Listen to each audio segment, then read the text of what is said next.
The Israeli army, fully equipped, has unleashed another massive assault on Gaza today. Tactical and overwhelming attacks marked the day. In the early hours of the morning, Israel launched airstrikes from the city of Sderot towards Beit Hanun. Shortly after, the house of Hamas leader Ismail Haniyeh was targeted in an attack by Israeli forces.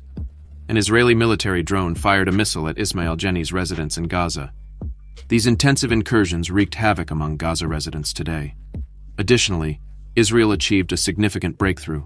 Soldiers from the JTI Brigade of the Israel Defense Forces took control of a stronghold in the northern Gaza Strip.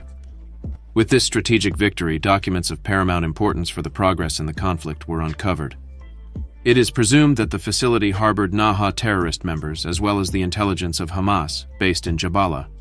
However, no information has been revealed so far that clearly supports this claim. Within this stronghold, soldiers found the operational base of Hamas's intelligence and related documents, including detailed maps, charts, communication equipment, and personal data on members and leaders of the group. Similar content to that discovered on October 7th was found among the captured and slain militants. These documents included command and control instructions, as well as operational orders of the militant group. Meanwhile, the Israel Defense Forces have communicated that the Combat Engineering Corps is active in the Gaza Strip, focusing their efforts on creating access routes, deactivating explosive devices, and neutralizing Hamas's terrorist infrastructure and its cells in the region. Furthermore, Israeli combat engineers and infantry soldiers have identified and targeted militant facilities used for planning and executing terrorist activities. Documents detailing the actions of the Combat Engineering Corps have been shared. The commander of the 603rd Battalion issued a statement emphasizing, "Throughout our operations, we have encountered terrorists who have chosen to blend in with civilians on the roads. Naturally, we have responded by neutralizing them. My team will do whatever is necessary to secure victory." Since the start of Hamas's attacks on October 7th, over 300 soldiers have lost their lives. In the early hours of today, armored and intelligence divisions carried out multiple attempts to attack tunnel systems and Hamas forces in Gaza and Tyre. As a result, armored forces are currently engaging 15 militants simultaneously. Many of them have been neutralized by the soldiers, and directed tanks have destroyed 3 or more observation posts. In a coordinated action between the Israel Defense Forces and the Shin Bet, an operation against Hamas militants in Cisjordania took place last night. During this operation, a number of individuals with ties to Hamas and suspected of involvement in terrorist activities were arrested. In the Gush Etzon region, near the Palestinian city of Beit Umar, dozens of suspects were detained. Simultaneously, Israeli soldiers have encountered military equipment. During inspections, they have faced strong resistance throughout the day. Amidst these operations, Israeli forces have faced obstacles and protesters throwing stones. In response, they have used live fire, resulting in multiple injuries among protesters in the Palestinian city of Jah. Militants have thrown explosives at the Israel Defense Forces and Shin Bet personnel in Alpha War. An arsenal, including rockets and ammunition, has been seized in Bethlehem. Additionally, Israeli fighters have confiscated more weapons, such as a rifle, a homemade submachine gun, ammunition, and a stolen motorcycle. The Israel Defense Forces and the Shin Bet have reported that over 1,000 individuals have been detained in Cisjordania since the beginning of the current conflict, including 800 individuals with links to Hamas. The Prime Minister of Israel has stated that the ceasefire is contingent on the release of Israeli hostages. This comes shortly after the visit of the United States Secretary of State to Israel, who called for a halt to the war to allow humanitarian assistance to Gaza. Secretary of State Anthony Blinken met with Israeli Prime Minister Benjamin Netanyahu yesterday, focusing on the need for humanitarian pauses to facilitate the urgent delivery of food, water, medicines, and other essentials to Gaza.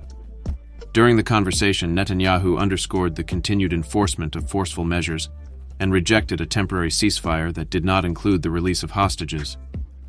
Furthermore, he expressed objection to Israel's refusal to allow the entry of necessary fuel for hospitals and desalination plants, which provide drinking water in Gaza, despite permitting limited shipments of other vital supplies. Blinken, speaking to reporters in Tel Aviv, reaffirmed the United States' solidarity with Israel and added, "We have offered Israel advice that only the best friends can, to minimize civilian casualties while achieving the goals of neutralizing Hamas terrorists. We are working on concrete measures to facilitate more aid into Gaza." Following Hezbollah leader Hassan Nasrallah's recent speech, the Israeli army has been put on high alert due to potential attacks from Lebanon. Nasrallah mentioned that the October 7th attacks against Israel have now expanded to multiple fronts. Over the last month, Hezbollah has launched rockets and missiles in cross-border attacks, leading to confrontations. Pro-Iranian groups acknowledged the loss of fighters in these clashes, to which Israel responded with artillery actions and airstrikes. What happened in Syria was later reflected in an official statement. It was reported that approximately 10 Syrian soldiers lost their lives, and several were injured during overnight clashes with ISIS in the northern region of Raqqa. ISIS attacks on Syrian army checkpoints in the surroundings of Medan led to the momentary capture of these by militants, who withdrew before dawn. At least 6 injuries were recorded among the fighters associated with the Syrian government. Despite these events, Syrian state media did not report on the clashes, and ISIS has not been attributed responsibility in their propaganda channels. In the context of these events, the United States continues to show strong support for Israel.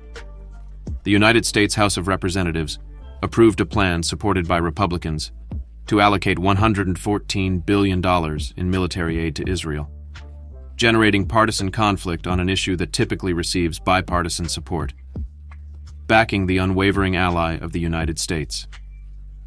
This plan, funded through cuts to the Internal Revenue Service, received a vote of 196 to 226, largely divided along party lines.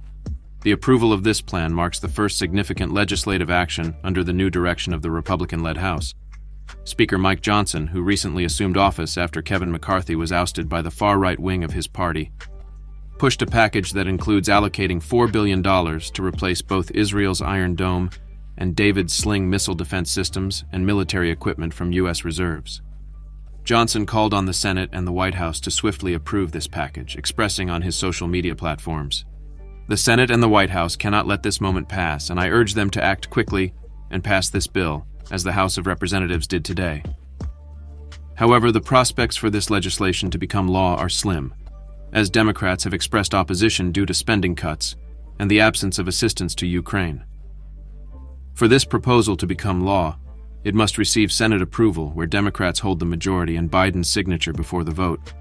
The White House has warned about the devastating impacts and implications for our security and alliances in the coming years if this law were to be approved. Instead, Biden requested Congress to approve an emergency spending of $106 billion, which included funding for Israel, Taiwan, and Ukraine.